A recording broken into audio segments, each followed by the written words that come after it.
لبني إسرائيل سبحانك لا علم لنا إلا ما علمتنا إنك أنت العليم الحكيم رب اشرح لي صدري ويسر لي أمري واحلل عقدة من لساني يفقه قولي اللهم رب زدني علما ربنا يسر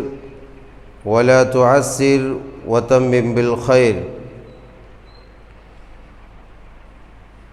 اللہ وحدہ لا شریک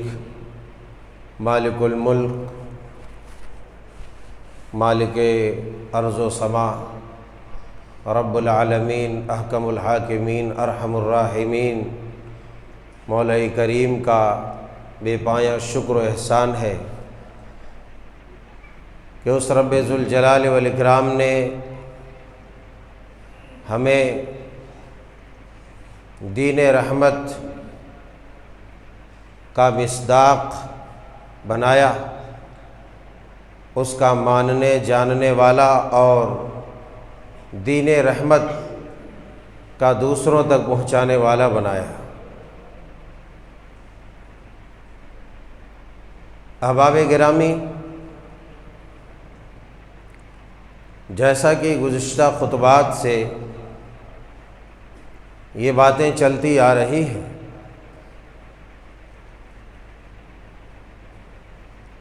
کہ یہ دنیا ختم ہونے والی ہے اور اس کی علامات اور نشانیاں بے شمار ظہور پذیر ہو چکی، بے شمار آ چکی، دنیا میں رونما ہو چکی، اور بیشتر علامات ہم نے اپنے خطبے میں، اپنے متعدد خطبات میں سماعت فرمائی ہے۔ باتیں چلتے چلاتے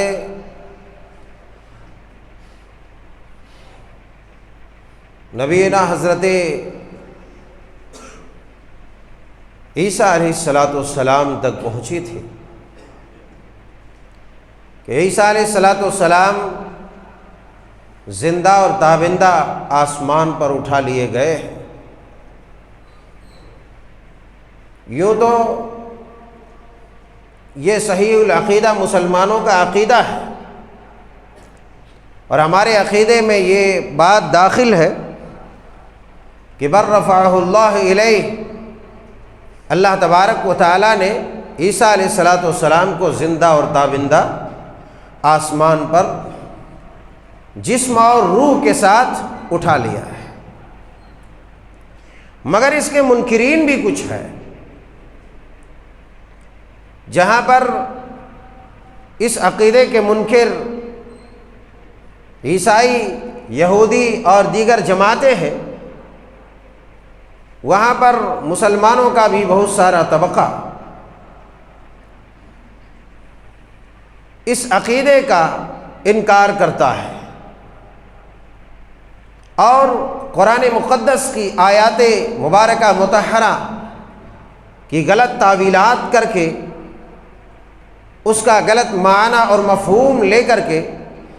لوگوں کے سامنے یہ پیش کرنے کی کوشش کرتا ہے اور تمام احادیث صحیحہ کا انکار کرنے کی کوشش کرتا ہے کہ عیسیٰ علیہ السلام اب دوبارہ آنے والے نہیں ہیں۔ مگر قرآن سے بھی، قرآن کی روشنی میں نصوص قرآنیہ سے یہ بات ثابت ہے کہ عیسیٰ علیہ السلام بھی علامت قیامت میں سے ایک علامت ہے۔ سورہ زخرف کی ان آیات میں اللہ نے فرمایا ہے ان هو الا عبد انعمنا علیہ وجعلناہ مثلا لبنی اسرائیل ولو نشاء لجعلنا منکم ملائکۃ فی الارض یخلفون وَإِنَّهُ لَعِلْمٌ لِلسَّاعَةِ فَلَا تَمْتَرُنَّ بِهَا وَاتَّبِعُونِ هَذَا صِرَاطٌ مُسْتَقِيمٌ کہ عیسیٰ صرف اور صرف اللہ کا ایک بندہ ہے۔ انعمنا علیہ، ہم نے اس پر انعام کیا، احسان کیا، چونکہ یہ بات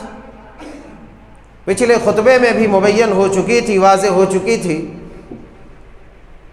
اور یہ بات تقریباً مسلمانوں کو معلوم ہے کہ عیسائی لوگ کہ یہاں مختلف عقائد ہیں عیسیٰ علیہ السلام کے متعلق۔ ان میں سے ایک عقیدہ تو یہ ہے کہ خود وہ اللہ ہے معاذ اللہ، ایک یہ ہے کہ اللہ کا بیٹا ہے، وغیرہ وغیرہ۔ میں ادھر تفصیل میں جانا نہیں چاہتا، مگر اللہ نے ان تمام باطل عقائد کی تردید کرتے ہوئے کہا عیسیٰ علیہ السلام صرف اور صرف ایک بندہ ہے، بس ہم نے اس کو نبوت و رسالت دے کر کے انعمنا علیہ، ہم نے ان پر انعام کیا، وجعلناہ مثلا لبنی اسرائیل، اور اس کی سب سے مختلف انداز میں مختلف طریقے سے پیدائش کر کے بنی اسرائیلیوں کے لیے مثال بنایا۔ وَلَوْ نَشَاءُ لَجَعَلْنَا مِنْكُمْ مَلَائِكَةً فِي الْأَرْضِ يَخْلُفُونَ، اگر ہم چاہتے تو ان کے بدلے تمہارے بیچ فرشتوں کو بھیج دیتے تھے جو یہ کام کرتا تھا، نیابت کرتا تھا، خلافت کرتا تھا۔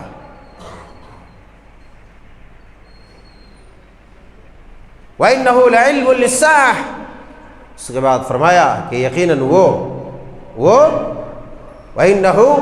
ہو سے مراد عیسیٰ علیہ السلام، لَعِلْمٌ لِلسَّاعَةِ کہ وہ قیامت کی ایک نشانی ہے۔ فَلَا تَمْتَرُنَّ بِهَا، تو تم اس میں کسی طرح کا تردد نہ کرو، کسی طرح کا شک نہ کرو۔ وَاتَّبِعُونِي، اور میری اتباع کرو، میری اتباع کرو، هذا صراط مستقیم، یہی سیدھا راستہ ہے۔ جو باتیں بالکل ہی واضح آ چکی ہیں، صاف ہو چکی ہیں، اب اس میں آڑے ٹیڑے دماغ لگانے کی ضرورت نہیں ہے۔ آج ہی میں چیک کر رہا تھا تو ایک شہزاد سلیم نام کا کوئی ڈاکٹر اپنے جو ہے باطل توہمات کو قرآن مقدس کی آیات کے ساتھ جوڑتے ہوئے اس کی غلط تعویلات لے کر کے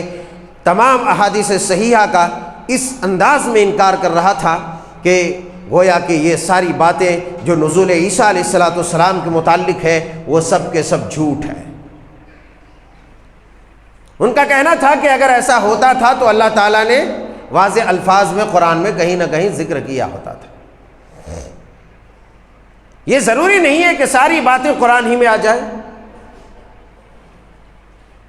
قرآن میں کہیں اشارات، کہیں کنایات، کہیں واضح الفاظ میں مسائل اور باتیں موجود ہیں،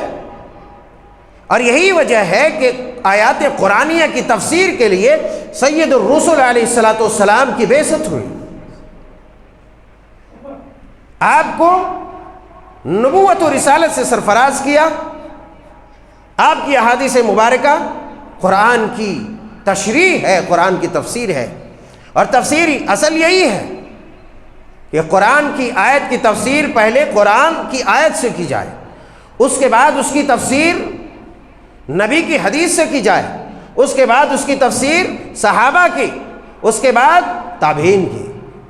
اپنی طرف سے کوئی تفسیر بیان نہیں کر سکتا، اپنی طرف سے کوئی غلط سلط تعویلات کر کے لوگوں کو گمراہ نہیں کر سکتا۔ اگر کوئی کرتا ہے تو کلام الہی میں وہ تحریف کرتا ہے، تبدیلی کرتا ہے، جو گھناؤنی حرکت اہل کتاب نے، یہودیوں نے اور عیسائیوں نے کی ہے۔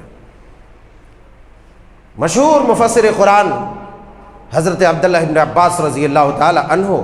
اس آیت مبارکہ سے یہی اخذ کرتے ہیں کہ وَأَنَّهُ لَعِلْمٌ لِلسَّاعَةِ، جو قرآنی آیت مبارکہ میں جو ہے اس سے مطلب یہ ہے کہ حضرت عیسیٰ علیہ السلام کا خروج، آپ کا نزول، آپ کا ظہور، کہ آپ قرب قیامت میں آئیں گے، اسی کی طرف اس آیت میں اشارہ کیا گیا ہے۔ اب ایک ہے جس کے سینہ اطہر پر سید العرب والعجم نے اپنے دست مبارک سے اس طرح ٹھوکتے ہوئے اور دعائیں دی کہ اللہ دین کے لیے اس کا سینہ کھول دے، وہ سیدنا حضرت عبداللہ بن عباس رضی اللہ تعالیٰ عنہ یہ کہیں کہ اس سے مراد حضرت عیسیٰ علیہ السلام کا نزول ہے، یعنی قیامت کی نشانی۔ حضرت عیسیٰ علیہ السلام قیامت سے پہلے جب دوبارہ نازل ہوں گے تو اس کی طرف یہ اشارہ ہے۔ ایک طرف ان کی تفسیر ہے، دوسری طرف آج کے للو پنچو لوگوں کی جو یوٹیوبر ہے، جو یوٹیوب میں اپنے آپ کو پاپولر اور فیمس کرنا چاہتا ہے، اسی لیے آج کل اس طرف لوگوں کے توجہات ان چیزوں میں بہت زیادہ جاتی ہے جن چیزوں کی ہمیں زیادہ ضرورت نہیں ہے، جن چیزوں کے متعلق زیادہ ہمیں بحث و تمہیز کی ضرورت نہیں ہے۔ ہم خالی بیٹھتے ہیں اور ادھر ادھر کی باتیں سنتے ہیں اور اپنے آپ کو گمراہ کرتے ہیں۔ اس کے علاوہ حضرت مجاہد، حضرت ضحاک اور بہت سارے تابعین اور مفسرین نے اس کی تفسیر بیان کی ہے۔ آئیے اس حدیث مبارکہ کی طرف جو ہم نے صحیح بخاری کتاب و احادیث الانبیاء کی ادھوری چھوڑی تھی، اس کی طرف ہم جاتے ہیں اور اس کی توضیح اور وضاحت کرتے ہیں۔ حضرت ابو ہریرہ رضی اللہ تعالیٰ عنہ بیان فرماتے ہیں کہ نبی کائنات علیہ السلام نے ارشاد فرمایا، والذی نفسی بیدہ، اس ذات کی قسم جس کے ہاتھ میں میری جان ہے، لیوشکن ان ینزل فیکم ابن مریم حکما عدلا، کہ البتہ ضرور ان قریب ابن مریم یعنی عیسیٰ علیہ السلام، ابن مریم عیسیٰ مسیح علیہ السلام، ان ینزل فیکم، تمہارے درمیان وہ نازل ہوں گے، ان ینزل فیکم، تمہارے درمیان نازل ہوں گے۔ نازل کوئی چیز اوپر سے ہوتی ہے، نازل اوپر سے ہوتی ہے، تو معلوم یہ حدیث مبارکہ کا یہ لفظ بھی بتاتا ہے کہ گویا کہ آپ آسمان پر، آپ اونچائی پر، آپ اوپر ہیں۔ ان ینزل فیکم ابن مریم عدلا حکما مقسطا، متعدد روایات میں متعدد الفاظ ہیں۔ فرمایا کہ عیسیٰ مسیح علیہ السلام تمہارے درمیان ایک عادل حاکم، حکمران اور امام، بادشاہ، سلطان، خلیفہ بن کر کے آئے گا۔ فیکسر الصلیب، اور وہ صلیب کو توڑ دے گا۔ صلیب کراس کو بولتے ہیں، جو عیسائی لوگ ایسے علامت رہتی ہے نا پلس کی طرف، ایسے عیسائیوں کا اسے کراس بولتے ہیں، صلیب۔ تو اس صلیب کو توڑیں گے۔ کیوں توڑیں گے بھائی؟ اس لیے کہ اسی کی پوجا آج کل ہو رہی ہے۔ حدیث مبارکہ میں فیکسر الصلیب، صلیب کو توڑ دیں گے، وَيَقْتُلُ الْخِنْزِيرَ، اور سور کو قتل کر دیں گے، وَيَضِيعُ الْجِزْيَةَ، جزیہ ٹیکس بالکل ختم کر دیں گے، وَيَفِيضُ الْمَالِ، اور مال کی فراوانی ہو جائے گی، بہت زیادہ مال بڑھ جائے گا،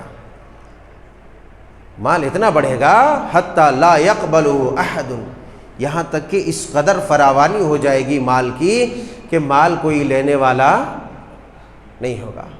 وَحَتَّى تَكُونَ السَّجْدَةُ الْوَاحِدَةُ خَيْرًا مِّنَ الدُّنْيَا وَمَا فِيهَا، اور آپ علیہ السلام نے مزید فرمایا یہاں تک کہ جب عیسیٰ مسیح کا نزول ہوگا تو اس وقت روئے زمین پر ایک سجدے کی اہمیت یہ ہوگی، ایک سجدے کی اہمیت یہ ہوگی، حتیٰ تکون السجدۃ خیرا منہا، ایک سجدے کی اہمیت یہ ہوگی، وما فیہا، جو روئے زمین میں جتنی بھی چیزیں زمین میں ہے، دنیا میں ہے، دنیا میں جتنی بھی چیزیں ہیں ان تمام چیزوں سے بہتر ایک سجدہ ہوگا۔ حتیٰ تکون السجدۃ الواحدۃ خیرا من الدنیا وما فیہا، کہ روئے زمین میں جتنی بھی چیزیں ان تمام چیزوں سے بہتر، اعلیٰ، افضل، اولا، برتر ایک سجدہ ہوگا۔ آپ اندازہ کر سکتے ہیں، اسی لیے ابھی موقع ہے، سجدہ کرو، سجدہ کرو۔ ابھی جس نے سجدہ نہیں کیا، خدا کی قسم اگر عیسیٰ مسیح کا نزول ہو گیا، دجال کا خروج ہو گیا، تو پھر ایسے آدمی سجدہ کرتے کرتے اپنی پیشانی پھوڑ دے توڑ دے، اس کا سجدہ قابل قبول ہی نہیں ہوگا۔ ابھی جس کی کمر نہیں جھک رہی ہے رب کے سامنے، ایک تو کل دجال کے سامنے جھکے گی، اور پھر جھکنا چاہے رب کے سامنے تو وہاں بھی نہیں جھک سکتے۔ اور اگر آخرت میں جب میدان محشر بپا ہوں گے، یوم یکشف عن ساق ویدعون الی السجود فلا یستطیعون، کہ جب رب کائنات کا نزول جلال ہوگا، رب کی تجلی کا ظہور ہوگا، ساری مخلوقات تمام انسانیت سجدے میں گر پڑیں گے سوائے ان لوگوں کے۔ کچھ لوگ ایسے ہوں گے جو سجدہ کرنے کی تابڑ توڑ کوشش کریں گے، تابڑ توڑ کوشش، پتھر کی طرح جم جائیں گے، سجدہ نہیں کر سکتے، بس ذلت و رسوائی چھائی ہوگی۔ خاشعۃ ابصارہم ترہقہم ذلہ وقد کانوا یدعون الی السجود وہم سالمون، ذلت و رسوائی چھائی بھی ہوگی، کوشش کریں گے کہ اب سجدہ کریں، سب لوگ سجدے میں چلے گئے میں سجدہ کروں، نہ بالکل اکڑ جائیں گے۔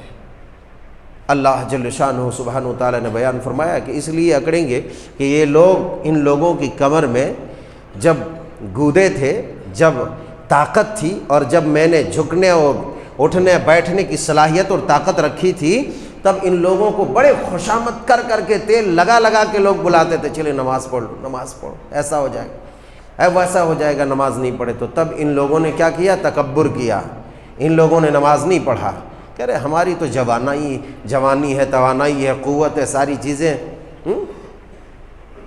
ہر عبادت جوانی میں اگر کچھ چاہتے ہو تو، بڑھاپے میں تو اکثر نمازیں بغیر سجدے کی ہوتی ہے، بڑھاپے میں اکثر نمازیں بغیر سجدے کی ہوتی ہیں۔ اعضائے جوارے تمہارا جواب دے دیں گے، سجدہ کرنے کی کوشش کرو گے نہیں کر سکو گے، جھکنے کی لڑکنے کی کوشش کرو گے نہیں لڑک سکتے ہو۔ اس لیے جب تک کیلشیم ہے کوشش کر لو، نہیں اگر وہ سوکھ گیا تو پھر کوشش کرتے ہوئے بھی نہیں، نہ جھک سکتے ہو نہ صحیح سے کھڑا رہ سکتے ہو، پھر اشارے میں پڑھو گے۔ لیکن ایک بات جانتے کیوں نہیں، یہ فلسفہ کیوں نہیں سمجھتے ہو اللہ والوں؟ قربانی کے جانور کی جب بات آتی ہے تو کہتے کہ حدیث میں ہے تیار مال چاہیے، ایسا موٹا فربا تگڑا، اونچا نیچا، لنگڑا لولا، کمزور لاغر، بیمار کانا بھینگا، ایسا نہیں چاہیے، ہے نا؟ کیوں؟ اس لیے کہ آپ نے فرمایا کہ اگر ایسا جانور لے کر کے آئے گا تو اس کی قربانی قبول نہیں ہوگی۔ آپ کو یہ فلسفہ سمجھ میں آ گیا؟ یہ کیوں سمجھ میں نہیں آتا کہ جب آپ اپنے کو خود قربان کرنے کے لیے 60 سال 70 سال میں جب آپ کا پورا جسم جواب دے دے گا تب آئیں گے، اللہ کو وہ منظور ہوگا؟ ہوگا؟ ذرا سوچ لو، نہیں ہوگا، نہیں ہوگا، اس لیے کہ اب تم بے قیمت ہو چکا ہے، اب اس کی قیمت بازار میں لگانا چاہتا ہے کہ اس مردے، اس لاش کو کون خریدے گا؟ ارے جب کمزور مال تم نہیں خریدتا ہے، اللہ کمزور کیوں لے گا؟ جب تمہاری طاقت جواب دے جائے گی، تمہاری کمر جواب دے جائے گی، تمہارے گھٹنے نہیں ٹیکیں گے زمین پر، تب تم کہو گے اب اشارے میں بہلا لیتے ہیں۔ ارے وہ دل بہلانے آؤ گے، نماز پڑھنے تھوڑی آؤ گے۔ تو اللہ بھی تمہارے ساتھ، اللہ یستہزئ بہم ویمدہم فی طغیانہم یعمہون، ایسے ظالموں کے ساتھ اللہ بھی مذاق کرتا ہے، جو اس کے شاعر کے ساتھ مذاق کرتا ہے، جو دین رحمت کے ساتھ مذاق کرتا ہے، جو علامات اسلامیہ کے ساتھ مذاق کرتا ہے، اللہ بھی ان سرکشوں کے ساتھ مذاق ہی کرتا ہے۔ اللہ یستہزئ بہم ویمدہم فی طغیانہم یعمہون، اور اس کی سرکشی اور بڑھ جاتی ہے، بڑھاتا رہتا ہے۔ اس لیے ابھی جھکاؤ اپنے آپ کو۔ بہرحال فیکسر الصلیب ویقتل الخنزیر ویضیع الماء ویضیع الجزیہ، آج ہر چیز میں ٹیکس، چاہے امارت اسلامیہ ہو، مسلمانوں کا ملک ہو، کیونکہ یہ انٹرنیشنل قانون بن گیا ہے، انٹرنیشنل بینک والا اس کو معافی نہیں کرتا ہے، اسی لیے ہر ایک کے اوپر ٹیکس دیتے جاؤ، کماتے جاؤ، بھرتے جاؤ، مگر ایک وقت ایسا آئے گا کہ وَيَضِيعُ الْجِزْيَةَ، اس جزیے کو، اس ٹیکس کو ختم کر دیا جائے گا، وَيَفِيضُ الْمَالُ، اور مال کی فراوانی ہو جائے گی، یہاں تک کہ کوئی مال لینے والا نہیں ہوگا۔ اور پھر فرمایا کیا، جیسا کہ ابھی میں نے وضاحت کیا کہ ایک سجدہ حتی تکون السجدۃ الواحدۃ خیر من الدنیا وما فیہا، ایک سجدہ دنیا اور اس کے اندر جتنی چیزیں ان تمام چیزوں سے بہتر ہے، ایک سجدے کی قیمت۔ اسی لیے میں نے کہا ابھی سے جب عادت پڑی رہے گی اور ابھی سے سجدے کے عادی رہو گے تو تب تمہارے سجدے قبول ہوں گے، ورنہ پھر تمہارے سجدے اس وقت بھی قبول نہیں ہوں گے۔ گویا کہ حضرت عیسیٰ علیہ السلام ایک نبی کی حیثیت سے اس روئے زمین پر نہیں آئیں گے، بلکہ ایک امتی کی حیثیت سے آئیں گے، اور پھر شریعت محمدیہ کے پرچار و پرسار اور اسی دین کی تبلیغ کے ساتھ دنیا میں حکومت کریں گے۔ گویا کہ اس دین کو غالب کرے گا اللہ تبارک و تعالی، هو الذی ارسل رسولہ بالہدی ودین الحق لیظہرہ علی الدین کلہ ولو کرہ المشرکون۔ اللہ تبارک و تعالی کا یہ وعدہ ہے کہ روئے زمین پر اس دین رحمت، اس شریعت محمدیہ کو پوری کائنات میں غالب کر کے رہے گا، اس دنیا میں اسلام کو نافذ کر کے رہے گا۔ آج جتنی بھی باطل طاقتیں اپنے پروں کو پھڑپھڑا لے، جتنی بھی تیر و تلوار کا استعمال کر لے، ٹینک اور بم اور بندوق کا استعمال کر لے، اور یہ چاہے کہ اس روئے زمین سے اسلام کو ختم کر دے، میرے رب کی قسم اسلام کو کبھی ختم نہیں کر سکتا۔ ہاں اتنا ہو سکتا ہے کہ آج کے بے ایمان مسلمان کو ختم کر سکتا ہے، آج کے بے دین مسلمان کو ختم کر سکتا ہے، آج کے بدمعاش مسلمان کو ختم کر سکتا ہے، لیکن شریعت مطہرہ کو کبھی ختم نہیں کر سکتا، اسے غالب کر کے رہے گا۔ حضرت عیسیٰ علیہ السلام کے ذریعے اللہ تبارک و تعالی پورے کائنات میں اس دین کو غالب کرے گا، اور پوری دنیا میں ایک حکومت ہوگی، ایک خلافت ہوگی، اور اسی حکومت اسلامیہ کے ماتحت سارے لوگ جئیں گے۔ اس کے بعد اتنی روایت بیان کرنے کے بعد حضرت ابو ہریرہ رضی اللہ تعالیٰ عنہ بیان فرماتے ہیں، ثم یقول واقرؤوا ان شئتم وَإِنَّ مِنْ أَهْلِ الْكِتَابِ لَيُؤْمِنَنَّ بِهِ قَبْلَ مَوْتِهِ وَيَوْمَ الْقِيَامَةِ يَكُونُ عَلَيْهِمْ شَهِيدًا۔ حضرت ابو ہریرہ رضی اللہ تعالیٰ عنہ بیان فرماتے ہیں، آپ لوگ سامنے آ کے بیٹھ جائیں، اللہ والو سامنے آ جاؤ، سامنے آ جاؤ، پیچھے جا کے چھوڑو، سامنے آؤ، آپ لوگ مثال نہیں دے رہا ہوں، آپ لوگ تاکتے رہتے ہیں، گھور گھور کے مثال دے رہے ہیں، سامنے آئیے۔ حضرت ابو ہریرہ فرماتے رضی اللہ تعالیٰ عنہ، اگر تم چاہو تو یہ آیت پڑھ لو، وَإِنَّ مِنْ أَهْلِ الْكِتَابِ إِلَّا لَيُؤْمِنَنَّ بِهِ قَبْلَ مَوْتِهِ، کہ البتہ تمام اہل کتاب حضرت مسیح ابن مریم کی موت سے پہلے ان پر ایمان لائیں گے۔ وَإِنَّ مِنْ أَهْلِ الْكِتَابِ إِلَّا لَيُؤْمِنَنَّ بِهِ قَبْلَ مَوْتِهِ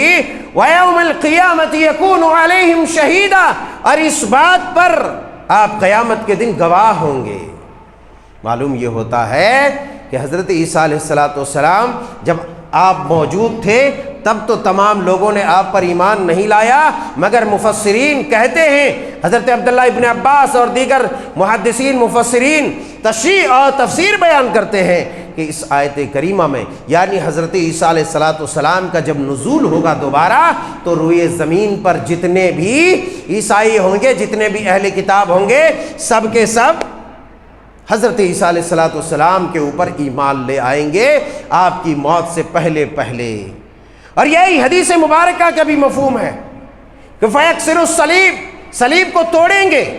وہ جو کراس، وہ جو علامت نشانی ہے جس کی وہ پوجا کرتے ہیں اہل کتاب عیسائی، اسے توڑ دیں گے۔ مطلب یہ ہوگا کہ جب آپ پر تمام اہل کتاب ایمان لے آئیں گے، اس کے بعد ہر ایمان لانے والا تو اسے توڑ ہی دے گا نا،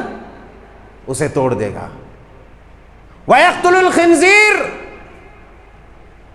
اور جب تمام اہل کتاب ایمان لے آئیں گے تو خنزیر کھانے پر، سور کھانے پر پابندی لگا دی جائے گی، سور کوئی نہیں کھائے گا۔ ایک مفہوم یہ ہے اس کا، وَيَقْتُلُ الْخِنْزِيرَ، کہ خنزیر ختم کر دیا جائے گا۔ اسی طریقے سے ہے لمبی روایت میں حضرت نواس بن سمعان رضی اللہ تعالی عنہ، مسلم شریف کتاب الفتن کی حدیث مبارکہ ہے، آپ علیہ السلام نے آپ بیان فرمایا کہ اللہ تبارک و تعالی اذ بعث اللہ المسیح ابن مریم فینزل،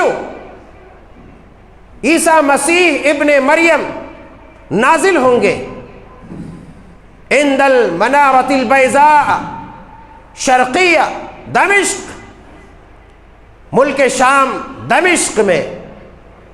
ایک سفید مینار جسے جامع اموی نے بنوایا تھا اور سن 741 عیسوی میں اس کو بنایا تھا، اور عیسائیوں ہی کے مال سے، چونکہ ان لوگوں نے اسے توڑ دیا تھا تو ان لوگوں جرمانے کے طور پر اسے وہ تعمیر کرایا تھا۔ تو دمشق کے منارہ شرقیہ جو مشرق کی جانب مینار ہے سفید، اسی مقام پر حضرت عیسیٰ علیہ السلام کا نزول ہوگا۔ حدیث مبارکہ میں سید الرسل علیہ السلام نے آپ کے نزول کی جو کیفیت بتائی ہے وہ یہ ہے کہ آپ جب نازل ہوں گے تو واضعاً کفیہ، آپ اس طرح نازل ہوں گے کہ دو فرشتوں کے کندھوں پر آپ کا بازو ہوگا، اجنحۃ ملکین، دو فرشتوں کے کندھوں پر آپ کا یوں بازو ہوگا، اور اس کیفیت میں آپ نازل ہوں گے۔ دوسری روایات میں ہے کہ بادل نما کیفیت ہوگی اور اسی میں آپ نازل ہوں گے۔ تو دو فرشتوں کے کندھوں پر، بازوؤں پر آپ کا ہاتھ ہوگا، ایک ادھر ایک ادھر، اس انداز میں اتریں گے۔ اذا تعطى رأسه، جب آپ اپنے سر مبارک کو جھکائیں گے تو پھر آپ جب سر مبارک کو جھکائیں گے تو قطرہ، اذا تعطى رأسه قطرہ، تو آپ کے مبارک سر سے موتیوں کے مانند، پانی کے قطرات کے مانند جو ہے ٹپکے گا۔ اسی طریقے سے اذا رفع رأسه، جب آپ اپنے سر کو اٹھائیں گے تو گویا کی موتیاں ڈھلک رہے ہوں گے، موتیوں کے مانند جو ہے آپ کے سر سے بکھریں گے، موتی کے مانند، موتی کے مانند آپ جب اتریں گے۔ وہ کیفیت یہ ہوگی، ایک کیفیت یہ ہوگی کہ آپ دونوں بازوؤں کو دو فرشتوں کے کندھے پر رکھے ہوں گے، اسی طریقے سے جب آپ سر کو جھکائیں گے تو موتی کے مانند جو ہے قطرات ٹپکیں گے، سر اٹھائیں گے تو موتیوں کے مانند جو ہے جھڑتے ہوئے نظر آئیں گے۔ اس کے بعد آپ علیہ السلام نے ارشاد فرمایا کہ آپ جو سانس لیں گے، آپ جو سانس لیں گے تو آپ کی سانس جہاں جہاں تک آپ کے سانس کی ہوا پہنچے گی وہاں تک کوئی بھی کافر روئے زمین پر زندہ نہیں رہے گا، اور آپ کی سانس کی ہوا وہاں تک پہنچے گی جہاں تک آپ کی نگاہ پہنچتی ہے، جہاں تک آپ کی نگاہ پہنچے گی وہاں تک آپ کی جو سانس کی ہوا ہے، آپ جو سانس لیں گے، سانس چھوڑیں گے تو اس سانس کی ہوا وہاں تک پہنچے گی جہاں تک آپ کی نظر جائے گی، اور سارے کے سارے کافر مر جائیں گے۔ پھر آپ چلتے چلاتے دجال کا پیچھا کریں گے، چلتے چلاتے آپ دجال کا پیچھا کریں گے، اور مقام لد ایک مقام ہے جو فلسطین کے ارد گرد اسی کے قرب و جوار میں ہے، اسے باب لد بھی کہتے ہیں۔ مقام لد پر جب آپ پہنچیں گے تو وہاں آپ اپنے ہاتھوں سے دجال کا خاتمہ کریں گے۔ دوسری روایات میں یوں بیان فرمائے ہیں کہ اگر آپ دجال کو قتل نہیں بھی کریں گے، آپ اگر نہیں کرتے، اپنی تلوار سے آپ نہیں مارتے، تب بھی دجال جس طریقے سے آپ کا نزول ہوگا، آپ نازل ہوں گے، اسی طریقے سے دجال آپ کے نزول کے بعد پگھلتا چلا جائے گا۔ جس طریقے سے برف گھلتے ہیں نا، برف گھلتے گھلتے پانی بن جاتا ہے، اسی طریقے سے دجال گھلتے چلا جائے گا نزول عیسیٰ کے بعد۔ اور متعدد روایات میں ہے کہ آپ دجال کے ساتھ جنگ کریں گے، جہاد کریں گے، یہاں تک کہ آپ علیہ الصلوۃ والسلام کا ارشاد عالیہ ہے کہ دجال کے ساتھ جو جہاد کرے گا اس غزوے میں جتنے لوگ شامل ہوں گے وہ تمام کے تمام لوگوں کے اوپر جہنم حرام ہو گئی ہے، یعنی وہ لوگ جہنم میں نہیں جائیں گے، سب سے بہتر لوگ ہوں گے۔ تو گویا کہ مقام لط پر دجال کا پیچھا ہوگا، اور پھر حضرت عیسیٰ ابن